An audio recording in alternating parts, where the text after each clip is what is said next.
Sean bienvenidos todos a esta segunda fase y la primera emisión de Conociendo Conocidos. Hoy me encuentro gustoso y feliz, contento por tener a una personalidad impresionante que ha fungido y ha transformado y, por supuesto, está en el camino de la transformación de Puebla y de México. Bienvenidos todos a Conociendo Conocidos, con colaboración de Coplie TV y Juventudes Transformando Puebla. Sin más por el momento, me honra presentar a este gran personaje, el ingeniero Ricardo Villescalera. Mucho gusto a todos ustedes. Un abrazo para los que están presentes, una felicitación aquí a don Isaac y a este magnífico grupo al que le auguro un futuro muy prometedor, ¿sí? Verdaderamente es muy halagador, ¿sí? Y muy impresionante que la juventud ya esté saliendo por sus fueros y que esté tratando también, por supuesto, de transformar México, ¿sí? Vaya, quedo atónito con lo que está. Es una plática totalmente enriquecedora. Y voy a puntualizar en algo que mencionó usted: vivir y la trascendencia, lo que vamos a dejar en nuestras lápidas. Así es. Por esto mismo, usted es ingeniero de primera profesión. Así es. ¿Cuál es o dónde sale esta motivación para dar el salto a la política? Uy, pues son fuerzas internas, como yo llamo, de tipo telúrico, que uno lleva y que uno desconoce en muchas ocasiones. Yo estudié ingeniería, iba a ir a MIT, uno de mis tíos quería que fuera a MIT, mi otro tío quería que hiciera yo la carrera textil, ¿sí? Porque él estudió la carrera por correspondencia, aquí en México. Después se fue a Estados Unidos y después fundó la primera fábrica textil en la República Dominicana, en la época de Leonidas Trujillo, el gran dictador.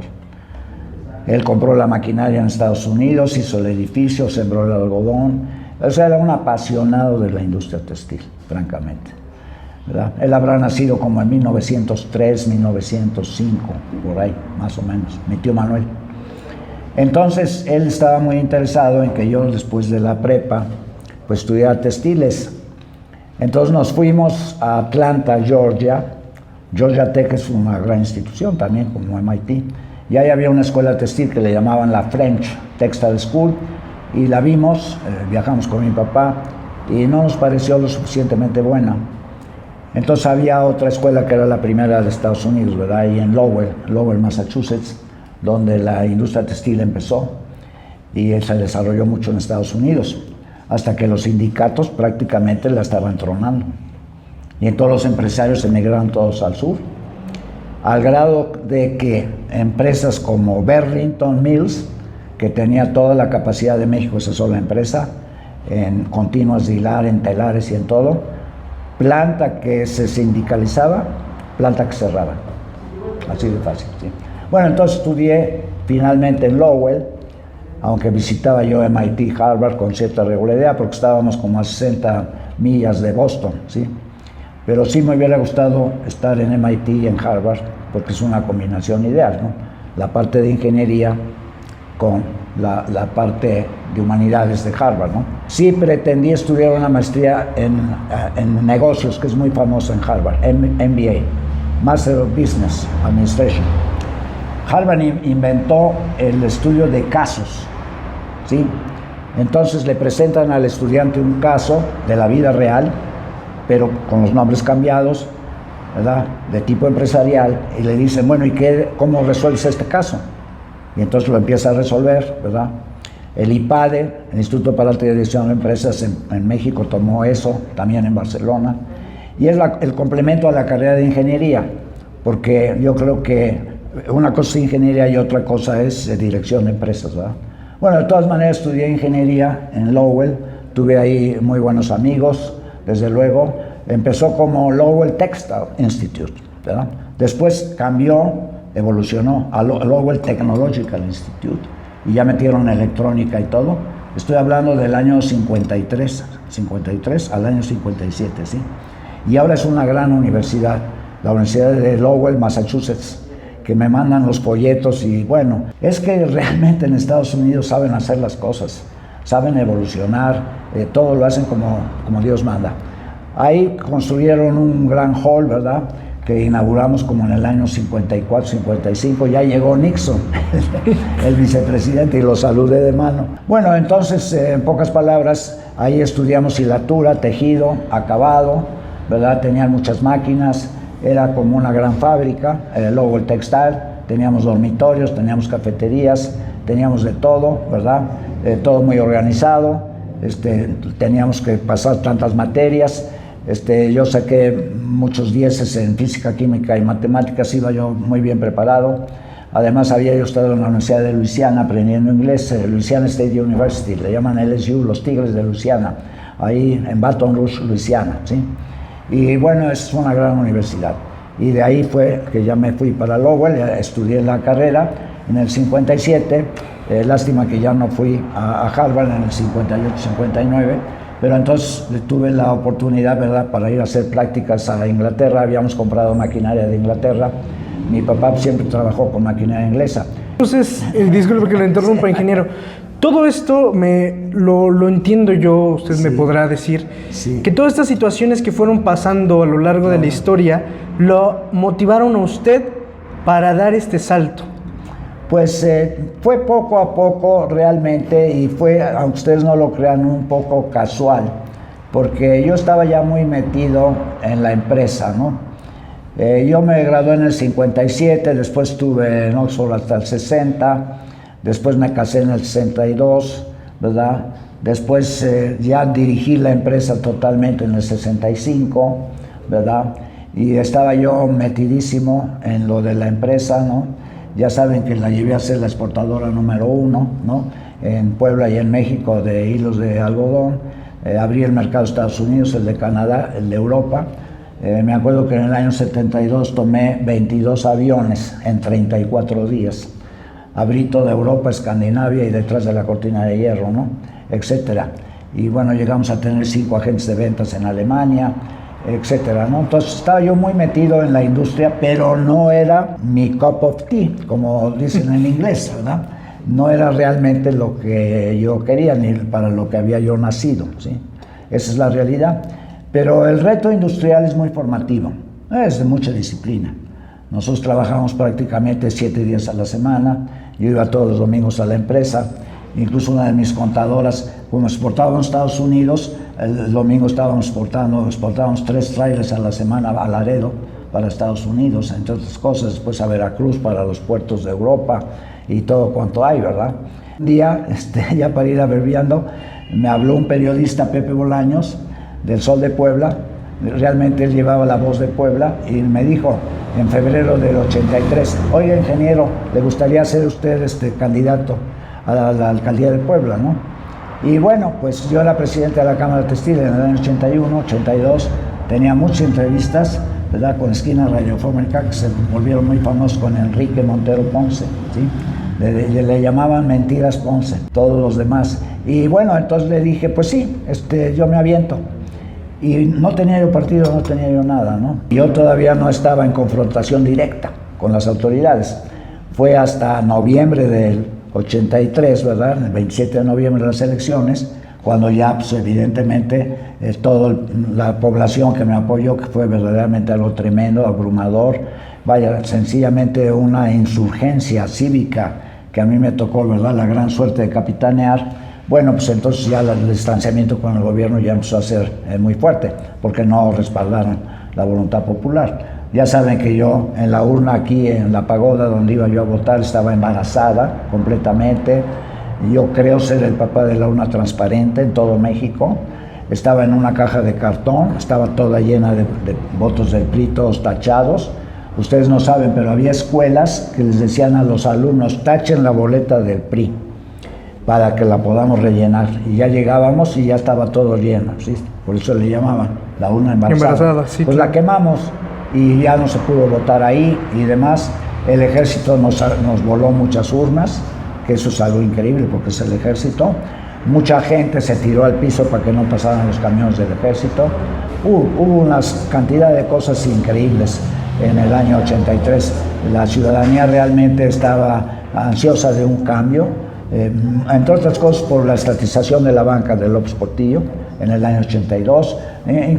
Influyeron muchos factores de tipo político, social, psicológico, etcétera, y entonces ya la gente ya necesitaba eso y bueno, pues yo capitaneé, ¿verdad? Entonces, ¿en qué partido? Pues se acercó el PAN y se acercó el PDM, el Partido del Gallito. Y bueno, ellos me invitaron a Morelia, yo fui con ellos a Morelia, pero el PAN tenía mejores estructuras, ¿no? Y como por ahí lo digo, el PAN se fundó en Puebla en el 46, a nivel nacional en el 39. Y bueno, entonces me invitó una mujer, Chayito Huerta, que vale mucho, al partido. Y bueno, dentro del partido se hizo una convención y entonces pues hubo votación dentro del partido y yo le gané a Alejandro Cañedo Benítez, que también quería ser, su papá era muy amigo de mi papá, quería ser también candidato a la presidencia municipal, le gané por un voto.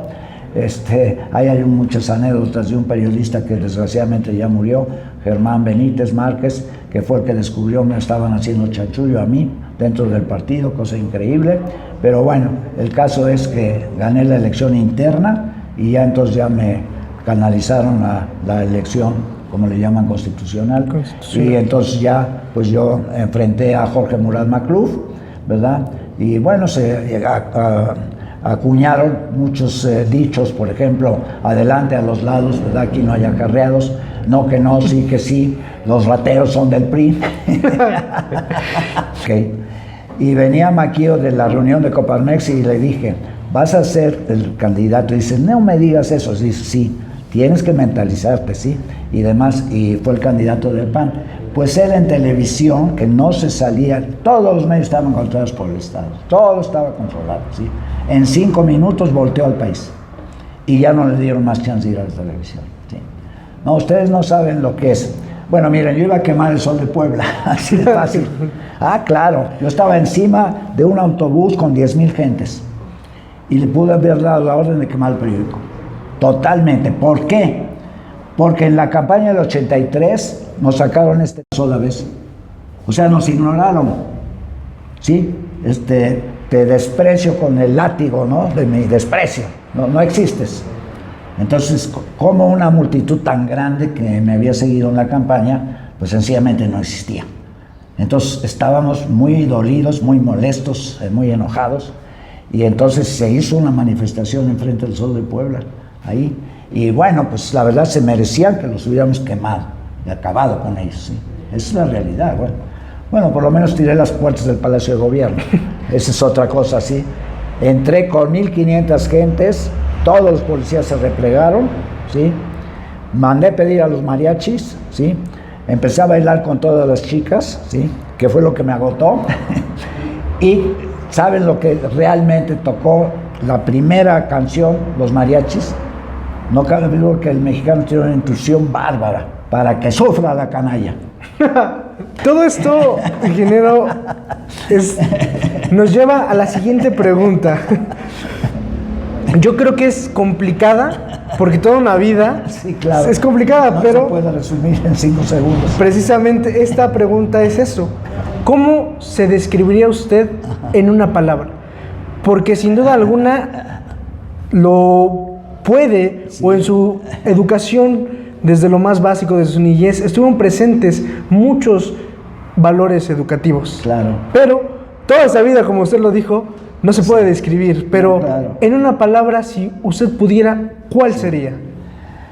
Bueno, les he dicho que soy un rebelde, no sé si con causa o sin causa, ¿no? Ese es una tendencia, un eje central del pensamiento, ¿sí? Pero hay otro que es muy importante, ¿sí? Que es el ayudar a los demás, ¿sí?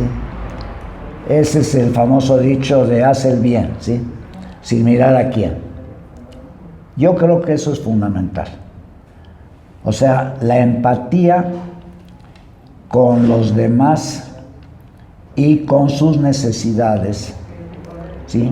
Tanto materiales como psicológicas.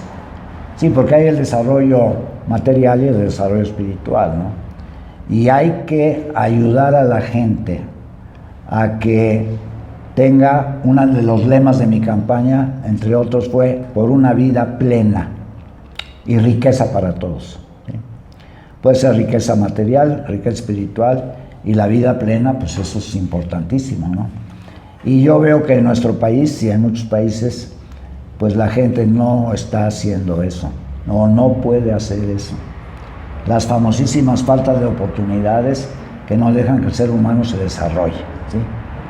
Entonces uno tiene que entregarse a los demás. Es lo fundamental.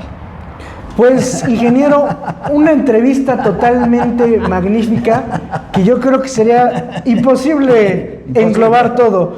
¿Por qué? Porque es una fuente de conocimiento usted, de experiencia más que nada, y nos llevamos muchos aprendizajes. Qué bueno, qué bueno. Muchas gracias por sintonizarnos, por observarnos. Sí. Véanos el otro episodio que viene con más personas. El ingeniero es una persona totalmente influyente. Y si yo pudiera resumir toda esta entrevista en una frase es: si el presente lucha, el futuro es nuestro. Nosotros los jóvenes tenemos el cambio en nuestras manos. Muchas gracias, ingeniero, por su tiempo. Muchas gracias a todas las personas que nos apoyaron y a las personas de la instalación. Claro, gracias a todos ustedes. Y qué bueno que Isaac se llama Isaac, porque ya saben lo que pasó con su padre Abraham, ¿sí? Nos dejó vivir. Así que qué bueno que estás con nosotros, te agradezco mucho la dirección y a todos ustedes felicidades enormes. El futuro es de ustedes. Muchas gracias. Nosotros los vamos a apoyar al 100%. Muchas gracias. No faltaba más.